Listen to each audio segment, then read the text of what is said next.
और अभी अगर पुलिस को इतना अधिकार मिल जाएगा तो पुलिस तो पहले से लोगों को नंगा नंगा करके मार रही है। आज आप विरोधियों को या आपकी सरकार के खिलाफ में जो भी संगठन काम लड़ता है सरकार के नीतियों के खिलाफ में अपने अधिकार के लिए, तो क्या उसका गला दबाने के लिए बिल है? उसका अधिकार छीनने के लिए बिल है? ये देश डेमोक्रेसी पे चलता है। अर्बन फ्रंट तैयार कर रहे हैं, जिसको ऐसा नाम दिया जाता है कि मानो ये बहुत संवैधानिक रूप से काम करने वाली संगठनाएं हो।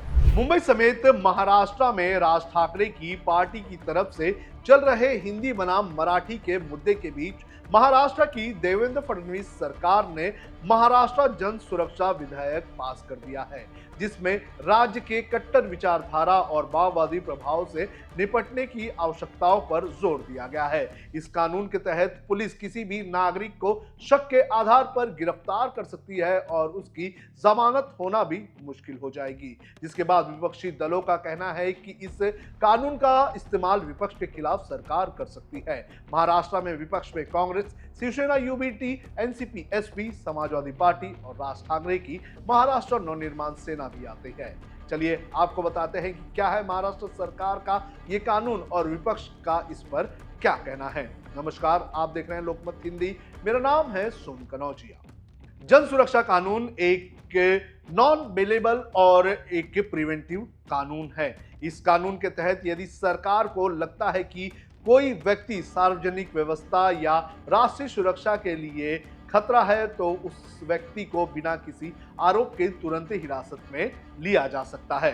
दरअसल ये जन सुरक्षा अधिनियम और इसके तहत बनने वाला कानून मुख्य रूप से आंतरिक सुरक्षा से संबंधित है। इस कानून का मुख्य उद्देश्य नक्सलवादी, माओवादी और अन्य आंतरिक सुरक्षा के लिए खतरा बनने वाले संगठनों या व्यक्तियों पर कार्रवाई करना है।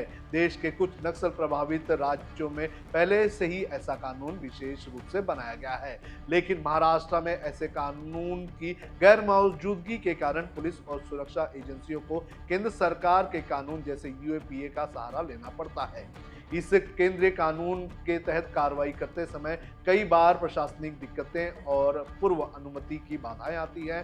महाराष्ट्र में अपना स्वतंत्र कानून बनाने की मांग कई वर्षों से की जा रही थी। राज्य सरकार की दलील है कि राज्य की आंतरिक सुरक्षा के लिए ये एक प्रभावशाली कानून होगा। अब आपको बताते हैं कि इस कानून के क्या प्रावधान है। राज्य की सुरक्षा के लिए खतरा बनने वाले किसी भी संगठन को गैर कानूनी घोषित किया जा सकता है। संगठन का कार्यालय, परिसर, संपत्ति जब्त की जा सकती है। गैर कानूनी घोषित किए गए संगठन के बैंक खातों को भी सील किया जा सकता है। यदि प्रतिबंधित संगठन के पदाधिकारी या कार्यकर्ता किसी नए नाम से वही कार्य करते हैं तो नया संगठन भी मूल प्रतिबंधित संगठन का हिस्सा माना जाएगा और वो भी अवैध घोषित किया जाएगा। डीआईजी रैंक के अधिकारी की अनुमति से ही एफआईआर दर्ज की जा सकेगी।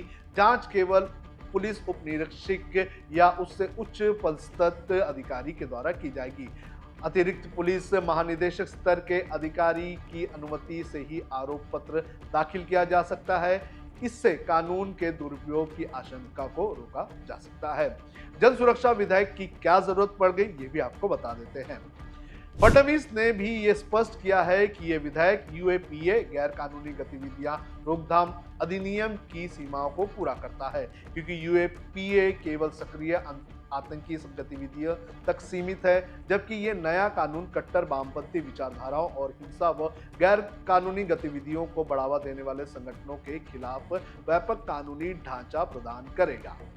सीएम फडणवीस ने क्या कहा ये भी आपको बता देते हैं। महाराष्ट्र के मुख्यमंत्री ने कहा कि तेलंगाना, ओडिशा, झारखंड, आंध्र प्रदेश ने इस तरह का कानून बनाया है।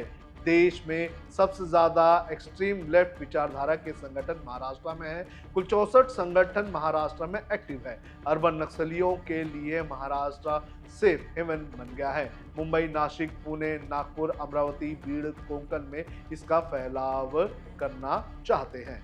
आप भी सुनिए क्या कहना है देवेंद्र फडणवीस का। मुझे बहुत संतोष है कि अर्बन माओवाद के खिलाफ जन सुरक्षा विधेयक हमने कल पास किया है।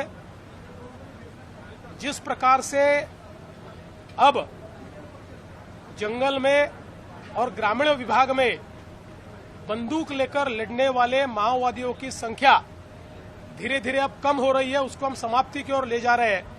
ऐसे समय एक सोचे समझे डिजाइन के तहत ये सारे के सारे लोग अर्बन फ्रंट तैयार कर रहे हैं, जिसको ऐसा नाम दिया जाता है कि मानो ये बहुत संवैधानिक रूप से काम करने वाली संगठनाएं हो, लेकिन इनका मूल तत्व भारत के संविधान को नकारना है। इस प्रकार से काम करने वाली जो संगठनाएं हैं उनके ऊपर कार्रवाई करने के लिए महाराष्ट्र में कानून नहीं था। 4 राज्यों में ऐसा कानून था। उन 4 राज्यों में जिन संगठनों को बैन किया था, महाराष्ट्र में कानून न होने से वो महाराष्ट्र से ऑपरेट कर रहे थे। कुल मिलाकर इस कैटेगरी में 64 संगठनाएं महाराष्ट्र में काम कर रही है, लेकिन उनके ऊपर हम कोई कार्रवाई नहीं कर पा रहे थे। इसलिए इस कानून को हमने मंजूर किया है और इस कानून को मंजूर करते हुए मैंने हाउस के ये ध्यान में लाकर दिया, इसमें सरकार को विरोध करने का कोई अधिकार हम छीन नहीं रहे। सरकार को विरोध किया जा सकता है, आंदोलन किया जा सकता है, सब प्रकार के संवैधानिक हथियारों का इस्तेमाल किया जा सकता है।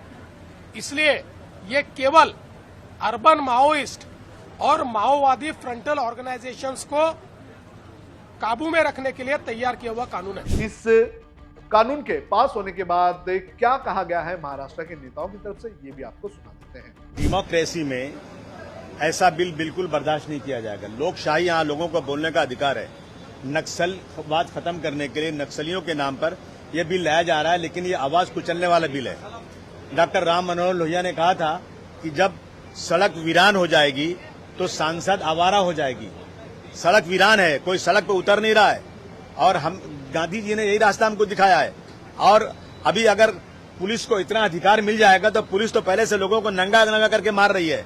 पुलिस को अधिकार है, जब चाहे किसी को अरेस्ट कर लेगी पुलिस को इतना अधिकार देना मैं समझता हूं बिल्कुल गलत है। पुलिस राज नहीं है देश में डेमोक्रेसी है।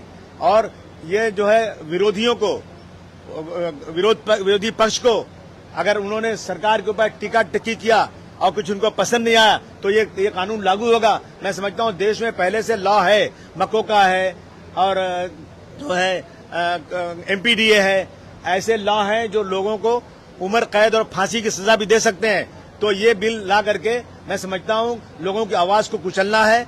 ये इस बिल का समाजवादी पार्टी पूरी तरह से विरोध करती है। नहीं, मैं कल नहीं था, ये बिल लाने की जरूरत ही नहीं थी। क्या जरूरत थी? अब वो कहते हैं कि ज्वाइंट पार्लियामेंट्री बोर्ड के पास में हमने इसको भेजा था, ज्वाइंट पार्लियामेंट्री में डिस्कशन हुआ या कुछ सुझाव दिए थे, तो सुझाव को क्या किया? सुझाव का कहाँ विचार में लिया गया? कुछ विचार में लिया गया, सुझाव नहीं लिया गया, ऐसे नहीं। पर वो बिल की जरूरत क्या है?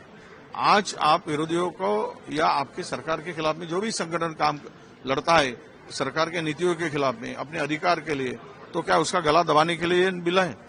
उसका अधिकार छीनने के लिए बिल है? ये देश डेमोक्रेसी पे चलता है, लोकशाही पे चलता है। तो लोकशाही में सबको अपना आवाज, और रहा सवाल कि जो कोई संविधान पे आगे, संविधान उनका कहना था कि बात संविधान की करते और काम देश विरोधी करते हैं, तो उनके लिए बहुत सारे कानून हैं। उस कानून के तहत वो कार्रवाई करे सरकार।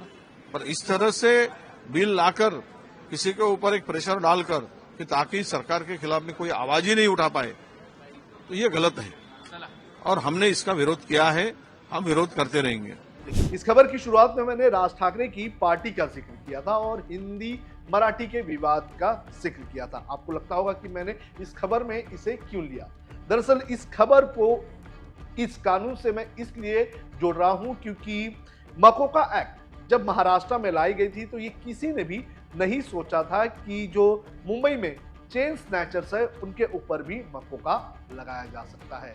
तो जाहिर सी बात है, जब मकोका का कानून जो स्ट्रिंजेंट एक्ट के तहत लाया गया था वो अगर चेन स्नैचर्स पर लगाया जा सकता है, तो इसकी क्या गारंटी है कि राज ठाकरे की पार्टी के कार्यकर्ता जो हिंदी के नाम पर लोगों को मार रहे हैं, पीट रहे हैं, तो क्या उन पर भी ये लागू नहीं हो सकता है? तो ऐसी कई सारी संभावनाएं जो हैं वो इस कानून के लाने और इसकी टाइमिंग पर सवाल उठ रहा है। आपको क्या लगता है कि क्या ऐसा हो सकता है? आप हमें कमेंट करके जरूर बताएं।